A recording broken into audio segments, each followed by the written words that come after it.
All right, it is 12 o'clock, and let's go ahead and get started. Welcome to Town Hall for 2022, the first one that we've done this year. We'll probably have another one later in the year. We have several that are online, which we appreciate being online. We wanted to offer that option, and we appreciate those who showed up today. We may have others trickle in as we go. My name is Corey Edmondson, President and CEO here at Peterson for 3 years now, and I'm Denton Grzinski, Chief HR Officer. I've been here for 2 years. Denton and I will be going back and forth in our presentation and kind of sharing the mode here and what we're trying to accomplish. Also, we're being recorded. For those who might not be able to make it or see this, we're going to record it for the staff to be able to see. We'll put it on our intranet for them to view.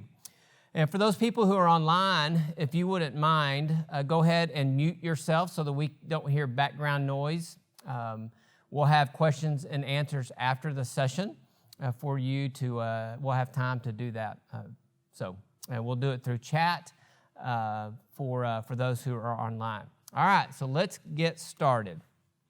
Our agenda will involve just kind of review of our strategic focus areas, kind of updates and successes, and then what's next, what's coming forward.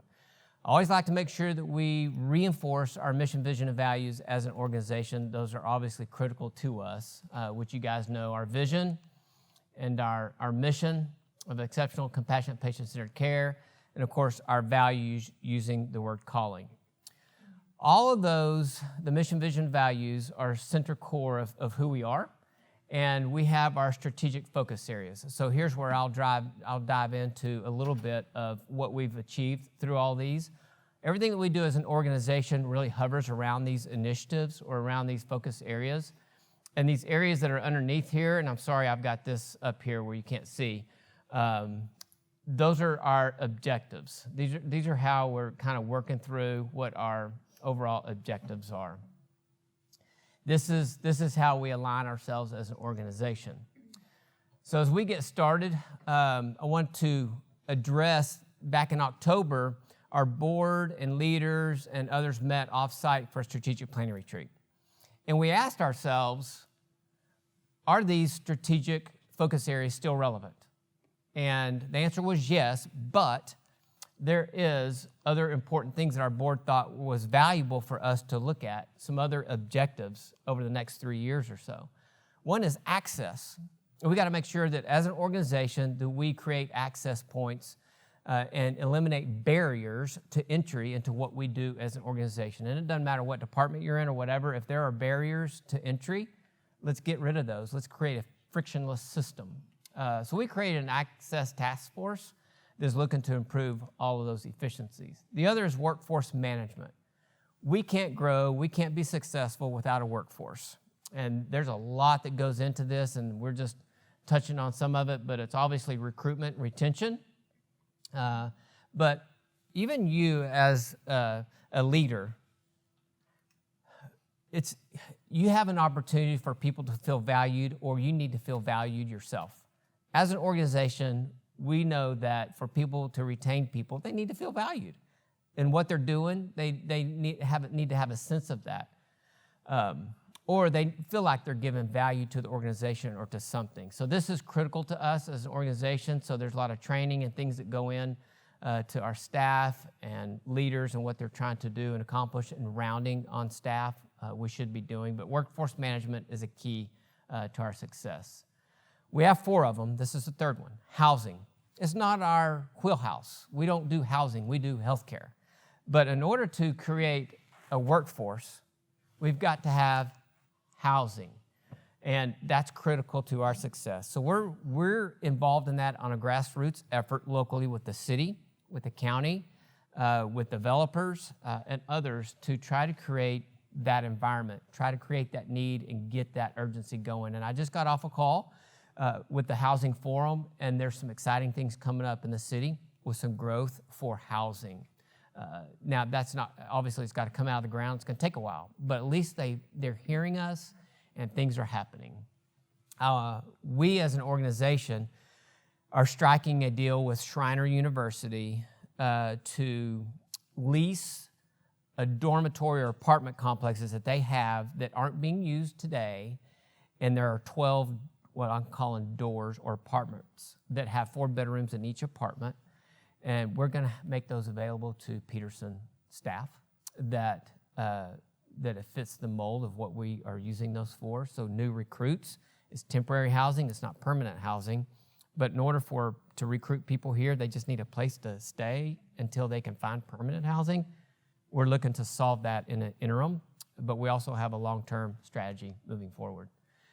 The fourth one is mental health. We all know it, we see it, it's prevalent throughout the country, but more importantly, we have an intense mental health challenge here in Kerrville. It's a big issue, and I'll share a little bit later in the presentation about how this was identified during a community health needs assessment. But we are in charge, in fact, our own Tracy Davis, VP of Population Health, is in charge of a mental health coalition locally to help develop a plan in and around this issue to get it addressed. So now let's talk about team, one of our strategic focus areas. And I want to highlight these individuals, which you are aware of and you've seen, but I want to give them a shout out. Valerie Bond for Employee of the Year, Kevin LeGrone for Exceptional Leader of the Year, and then Lisa King for Nurse of the Year. So congratulations to them. We're glad that our team is important. The other people that are on your team is the board of directors. And you need to know that they aspire to be better themselves. They go to get certified as a trustee. They go to training, they do education. They have to in order to get these certain hours to be certified. And these individuals have done that. They've gotten recertified, but I will tell you, they're looking to be better themselves. Lisa Medovich was recognized by Becker's Health as a top 50 community hospital CFOs to know. So kudos and shout out to Lisa. We hired a new chief medical officer since we last met with you guys in the October of last year. So these are some things that have occurred. This whole presentation is since then. And chief of staff, Marty Reynolds, rolled over. He started in January. A great leadership medical staff team that we have going on. Part of our team is our doctors, right? And they also aspire to our values and organization. In fact, they vote on themselves for who was the most caring, accountable, who's a learner, who's part of leadership. And so you see the names of these doctors up here that they voted on to be part of our values for themselves. Some of you know these doctors, and you see them, give them a pat and say, hey, good job. Way to go, Dr. Tolosa, you won accountability. And then Dr. Carlton, Dr. Wilfong, and Ramirez, you see them there with the other values. And then Doctor of the Year is Dr. Gravel. So it's exciting. He was humbled by that award that we gave him during Doctor's Day. So give him a pat on the back for that. All right. And so why choose Peterson and why are we here? So next week we start our employee engagement survey. So last year's survey, some of the results that came out are some high-performing items were the organization treats employees with respect, employees are driven to go above and beyond, and increase in resilience and safety culture.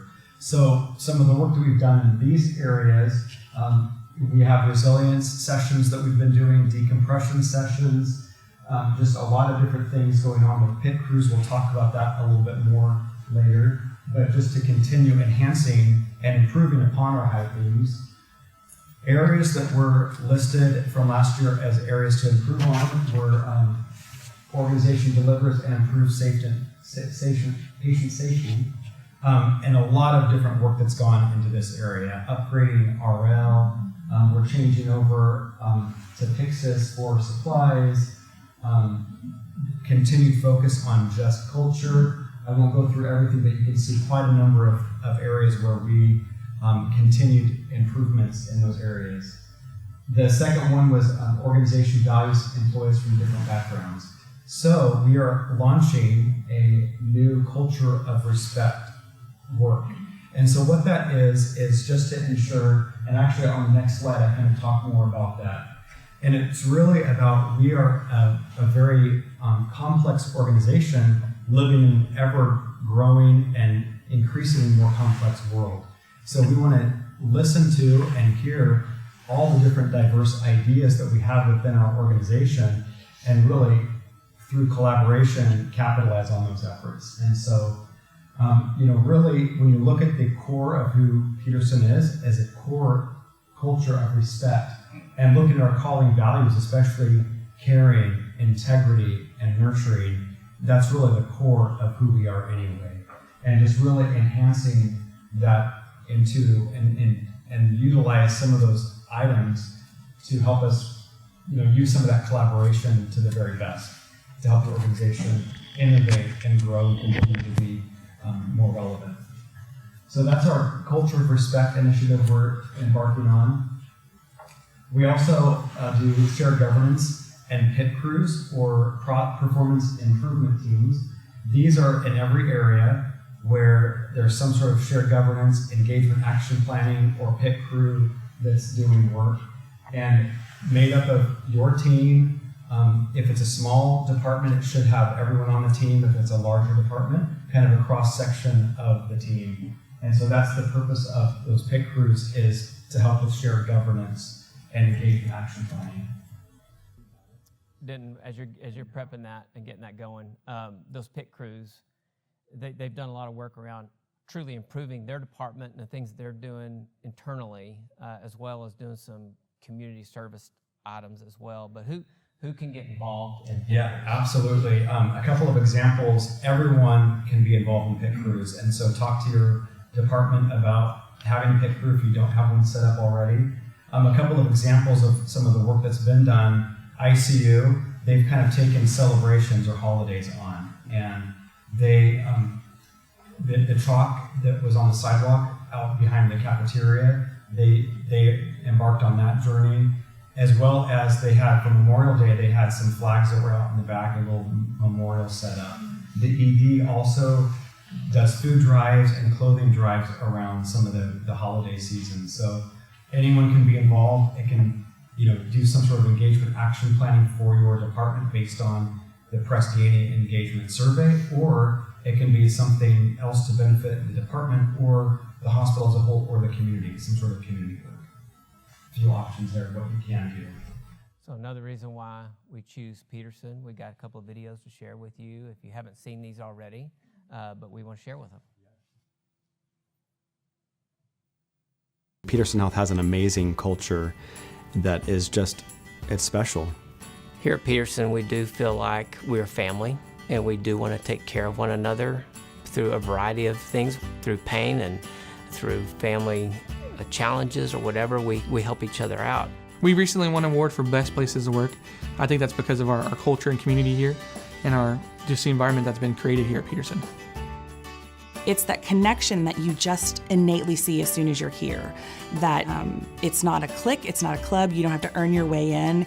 It's just you are here, and so you are part of it. And you just feel a closeness with everybody you work with. It doesn't matter what department they're in. All the way from the housekeepers to the food service workers, the techs, the nurses, the doctors, administration. There's full support everywhere in a family-like environment. It's fun to come to work, and I love to work with the folks I get to work with. We are an amazing place. We're a great place to work, and we're a great place for you if you're sick.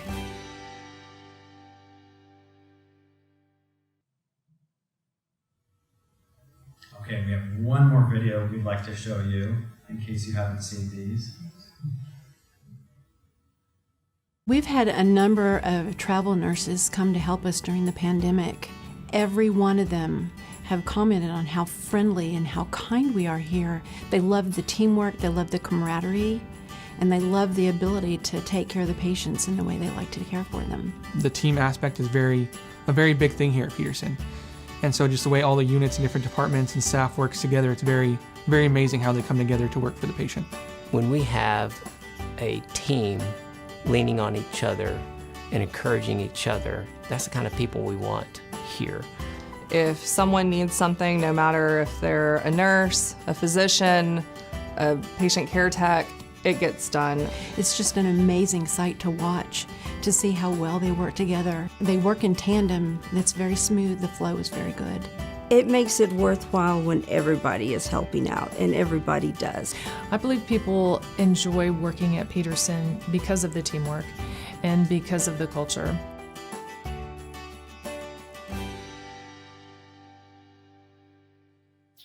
There's lots of videos in and around that, but it was just kind of fun to do that exercise a while back. The organization that did that ended up finding about 10 themes that they could actually target based on what people said, so it was kind of fun. Yes. And as you all probably know, last week we announced that for a second year in a row, we were named Modern Healthcare's Best Places to Work. And so we are excited. I mean, honestly, I feel blessed to work here, not just for this, but it also has to do with leadership. And Corey didn't want this in the presentation, but I'm going to say it anyway. But on a previous slide, it was announced that our CFO was named by Becker's Health as one of the top CFOs. Corey was named as one of the top CFOs to know in healthcare.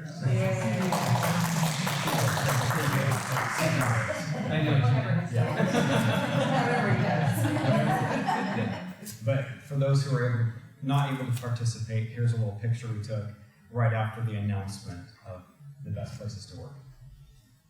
All right. So because of our culture and what we do, another strategic focus area is exceptional care. Just naturally, we get awards. These things come to us over and over and over. We don't chase them. They just come to us naturally, which is exciting. We'll just highlight the fact that for 7 years in a row now, we've been a top 100 rural hospitals in the country. And THA awarded us this year Top Quality Award. And we've just got all kinds of things that we're achieving. We're on a Baldr's journey, which is a quality journey. And this is a tough award to get recognized for. We've already won the state, a different one than what Texas Hospital Association gave us. This is Quality of Texas, and only 3 healthcare organizations in the state won that in April of 20 when we did. Only 3, and we were one. And so now we're on the national journey. Since we last met in December, we achieved Trauma Level 4 designation. That means we weren't even designated yet, but we went after this because we do a lot of great things here. We need to be recognized for it, and to get that, you had to do some extra work. Obviously, we hired a trauma coordinator. We have to do data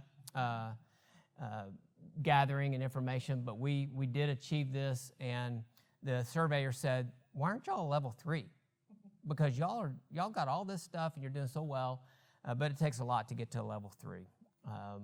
And of course, the highest level is 1, and that's University in San Antonio. We're not big enough to be a level 1. So just shout out to some exceptional care departments and people who've been in the top percentile in the areas where they represent. So it's some good stuff. So growth, another strategic focus area. This slide just really, the depiction is showing you from 2017 to 2021, what have we done in the outpatient primary service area and inpatient and the inpatient corporate service area. And of course we have corporate service area, we exclude Fredericksburg. Fredericksburg's included in that. This means outpatient. If you scroll across here, green, if it's in green, means we've increased market share year over year. What I'm telling you with this slide is we don't rest on our laurels. We don't just sit there. We take it to our competitors. We want to protect our market. We think we're the best in the Hill Country, and we want to be in the Hill Country. And this is showing what our staff and our departments have done because we've achieved a higher market share than in the past. So we are on a good trend. So shout out. To grow, we recruit physicians, and this is a smattering of physicians that we've recruited just in the last 9 months. And we will continue to recruit as the need exists and persists for the organization. But let me share a good story, and some of you may know about this and may not, but in the last 12 months, we embarked on a capital campaign called the Today, Tomorrow, Always campaign. And that the intent was to help us raise money for the new surgery center that we're going to build. But we did a survey of some donors to see if this was even achievable, if there was interest in this, and there was. And so our consultants told us that go for it, let's go do it, but good luck. if you can raise $15 million to help you with a $45 million facility, you're doing great. So we did that for about 12 months. And after 12 months, we called it, we were done, because we achieved $20.2 million that we raised philanthropy-wise. So it was exciting. We felt good about this. We felt the community support philanthropically. Man, there's a lot of big givers in this community, and it's very unusual to have that in this kind of a community. But this is going to go help us to build the surgery center and renovate the ambulatory care center after we're done. So this is just a rendering of what that surgery center is going to look like, and even further out picture, it's going to be in the front of the hospital over here on the right. It's going to be a beautiful building. Now you're looking at this going, what is that? Well, if you look on the far right-hand side of the picture here, this is the hospital. And this back here is that big old hill behind the hospital, okay? We own that now. All the colored areas, this is a topography zone of where you can build and can't build because of the hills. But what I'm showing you here is this is where our new parking lot is going to go once we build the new surgery center, right? This is where the parking, it's going to go right about in here, and I'll give you a rendering of what that's going to look like. That's going to be the new parking lot back there.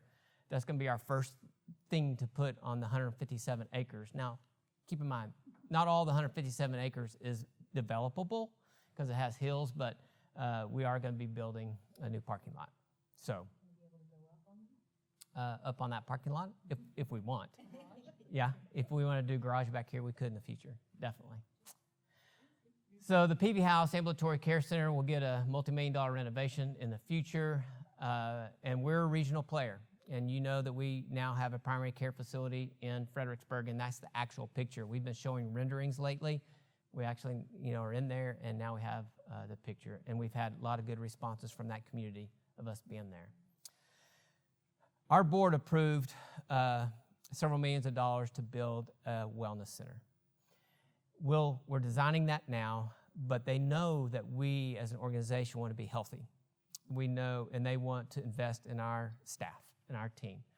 And so we'll be building on the second floor of this building, right above us, a wellness center.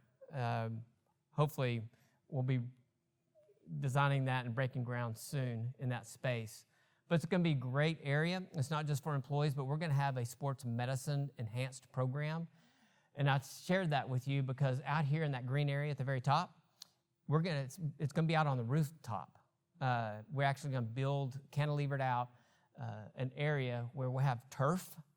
We'll have netting over that. That's where athletes are going to be able to learn how to throw a football again, or a baseball, or learn how to run again, or agility, or whatever the case is. They're going to be doing that out there on the turf.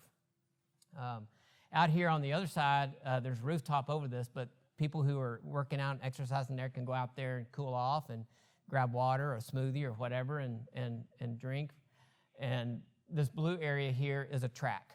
It's a walking track. If you want to run, you might get dizzy because it's not real big, but you're going to go around so fast you might fall down, getting so dizzy. But you'll have a large area here for classroom or yoga or Pilates, whatever may be there. A lot of equipment here to work out, exercise equipment on the outside. Physical therapy will be over here working with patients.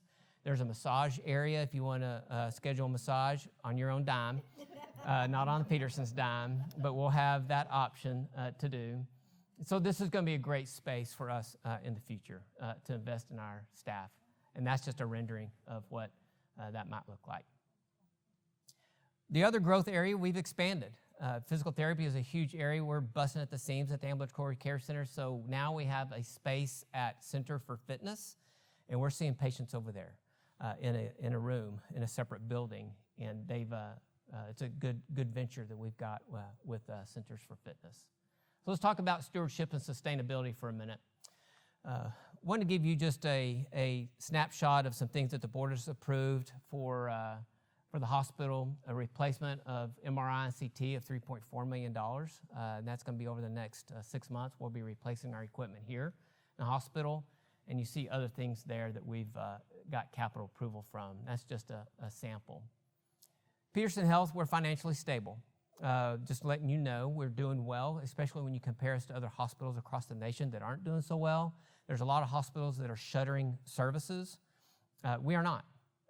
And we are keeping our service lines open, and we're doing well. Our operating margin through April was 3.3%, but that's a result of also some provider relief funds from the government because of COVID.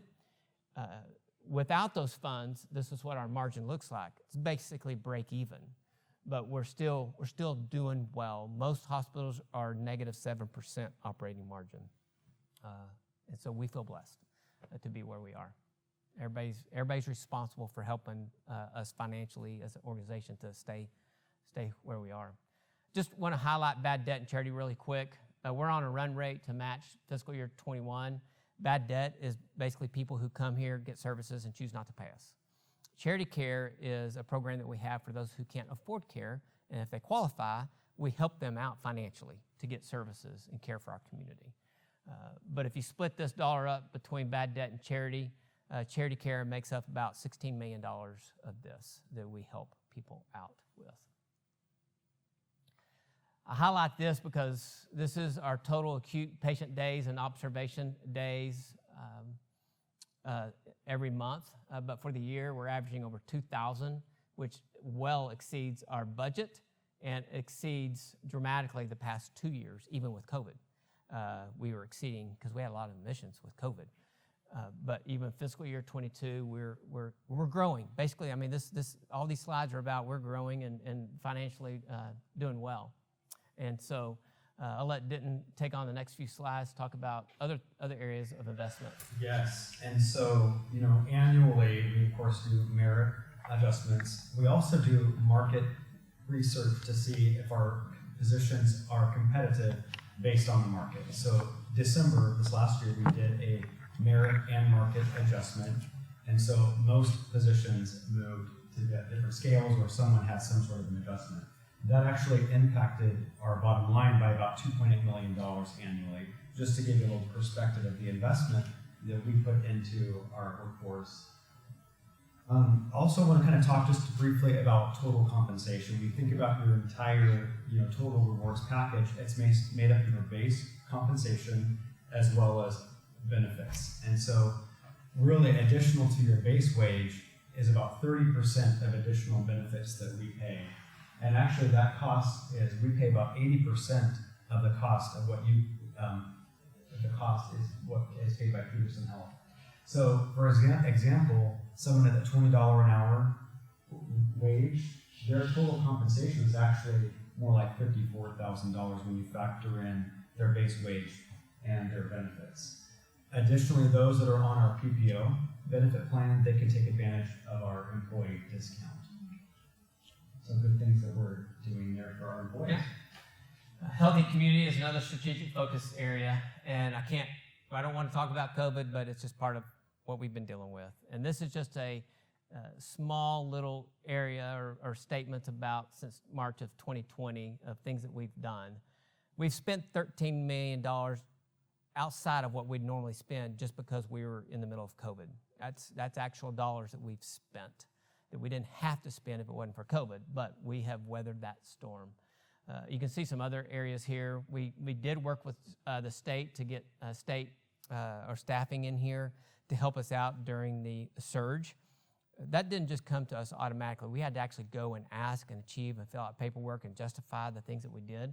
If we didn't do that, we wouldn't have had that staff. So we did that to help our staff manage the heavy census of COVID. And I will just say, we are continuing to crush COVID, and we actually did that. If you didn't get a chance to bash the COVID car, sorry, people had a lot of fun doing this, and they didn't just take one whack at it. They were releasing some stress out on that car. So anyway, we crushed it.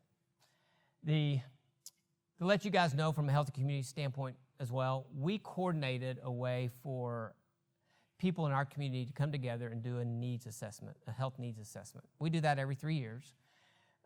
You can see the fire chief here. You can see other community members here. Nonprofit organizations were there. And together we were figuring out what were the needs of our community.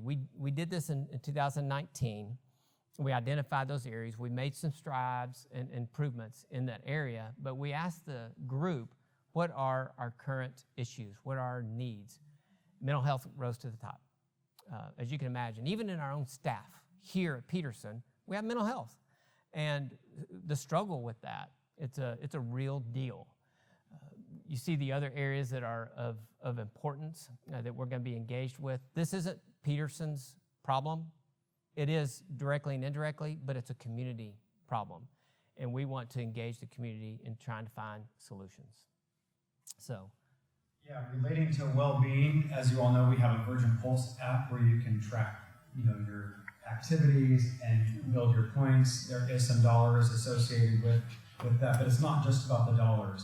Really, the purpose of our well-being journey is to make us the very best that we can be, bring the very best to our families and here at work. And so obviously we do work in all these different areas, mental, spiritual, there's yoga and different prayer walks that we've organized. The physical subcommittee, they've organized walking challenges and participated and promoted, different race events around the area. And of course, our financial health seminars that we've done. And along with that, of course, next slide, we have kind of taken advantage of the 401k, the matching contribution that we do with that. Finley Financial is in the bistro every Thursday to help people with their financial journey, and not just for retirement, but also college, savings for children, or maybe you want to buy a house someday, and help you prepare for that. But taking advantage of all the tools that we have through empower.com as well. So just some of those things that we really are promoting to help take advantage and promote well-being. So what's next? We want you to know what the organizational goals are starting next fiscal year, which starts in July, starts next month. These are the 5 organizational goals, and they hit on a variety of things. One is we want to continue to be a market leader, so we're going to measure ourselves. We obviously want the best patient experience scores we can get, so we provide exceptional care, and we measure ourselves. We also want to have the highest quality of care. Again, we measure ourselves, and that's an important thing. If we don't make a bottom line and we don't meet our budget, we can't keep doing the things we're doing. So meeting our operating budget is important. And then we talked about the community health needs assessment, working with community stakeholders to plan and do things, how to improve our overall health as a community. So these are our organizational goals. You'll hear more about those over the next probably 2-3 months with your leader and where you can help in achieving the organizational goals. So coming up is... next week, starting Tuesday, June 14, is our workforce engagement survey. It goes through July 5, so for about 3 weeks. Of course, it's engagement and culture of safety. So we're very proud of and excited that we've been top decile a couple of years in a row, and we just invite everyone to participate in the engagement survey. I think we actually had 99% take the survey last year, which is huge. It's incredible. 99% of the employees took it. They offered free PTO day or something. We did that last year. We might have to do that again this year. That's a good reminder. Yeah. But yeah, so the survey, and if we need to know about the challenges, the great things that we're doing. If we don't know about things, we can't improve on them. So we encourage everyone to take our survey. Yeah, very good. So let me wrap up. I've got 2 more slides. This one and one more. I don't know if you know who this is. Rich Strike. Rich Strike ran in the Kentucky Derby, and Rich was not slated to be in the Kentucky Derby. He didn't know until Friday morning at 8 o'clock, and he was running the next day, right? So he, I make like it's a person, but he had the trainer, we had a jockey, he had owners, he had everything, obviously, that they were having to prepare for. And Rich was a 71-1 odd. He started out in the 21st stall. The last stall on the far right, that's for the worst horse, right? The best horse gets the best positions. So coming out of the gate, if you watch the video, He's third from last, right? Starting out. And and there's a good distance between the first group and then his little group of 3. And you don't hear about Rich Strike until probably 3/4 of the race through, and all of a sudden the announcer's saying he's naming all the horses, probably seven horses back, and he's number 7. He's moved up out of roughly, I think there were 20 horses. I know there's 21 stalls. I think there were 20 horses. And all of a sudden, about 300 yards away from the finish line, you see all of a sudden this horse make a move to the right, and then he hits another gear. And he's running so fast. I mean, and all of a sudden the announcer's like, Rich Strike, Rich, and everybody's like, who is Rich Strike? And anyway, he wins the Kentucky Derby by 3/4 of a length. And I tell you that story because I relate it to Peterson in a way that the horse had courage, the trainers had courage to go ahead and say, you know what, we just got, we're alternate and we didn't know we were going to be in this, but we're going to do it anyway. They stepped into something that they didn't know they were going to have to do. We've been doing the same thing. And we're like a Rich Strike in the fact that we may be small, but we're mighty, right? And we may be in a rural county, but we compete at a big level. That's who Rich Strike was, and that's who we are. And I relate the story to that. It's exciting. This is probably one of the best sports stories and certainly one of the best racing horse stories in the history of racing. So that's who Peterson is. And I will leave you with that, and also leave you with a final quote from one of my dad's favorite all-time actors. John Wayne says, courage is being scared, and we've been scared the last couple of years, right? We've all had lots going on. But it's being scared to death, but saddling up anyway. And that's what we've been doing as an organization.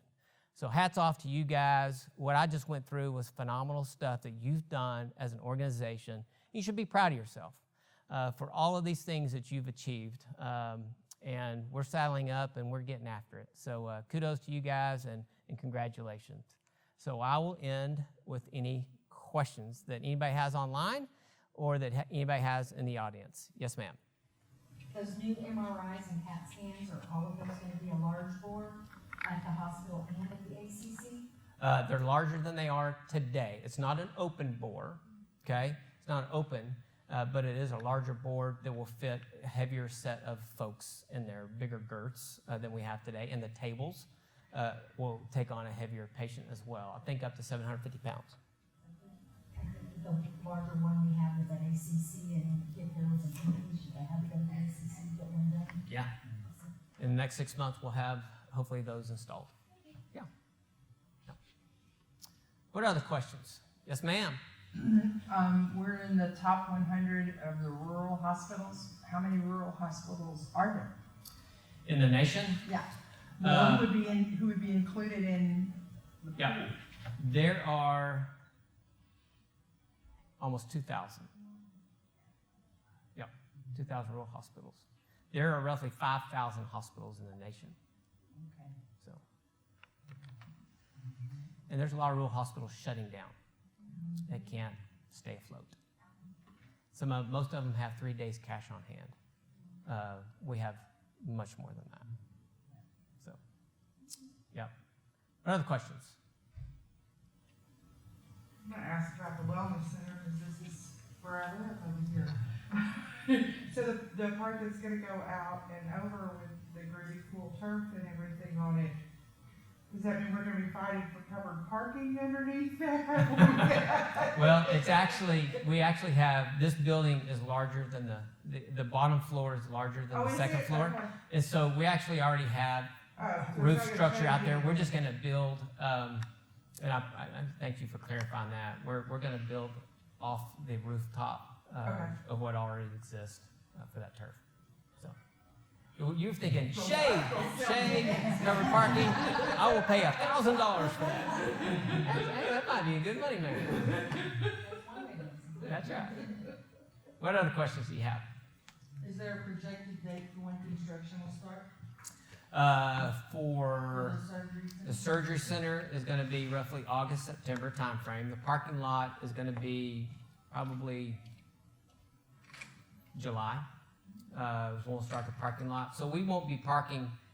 We won't be able to. We're going to use the church parking lot temporarily until that lot is until the parking lot's done, and then when that's done, we'll stop using the church and we'll use that, and then the construction of the surgery center will be going in conjunction with that. Will that affect the parking in the back also? No. They'll be working back there and not disturbing in the back parking lot. Yeah. You have to blow up part of the hill and come watch. No, we won't blow up part of the hill. I told them that they needed to put pictures of Axis and Black Buck and everything else in there, but anyway, it's just a parking lot. Yeah. Level out part of it. Yeah, they'll have to level out some of it and cut into the a little bit, but not too bad. Yeah. We don't know yet.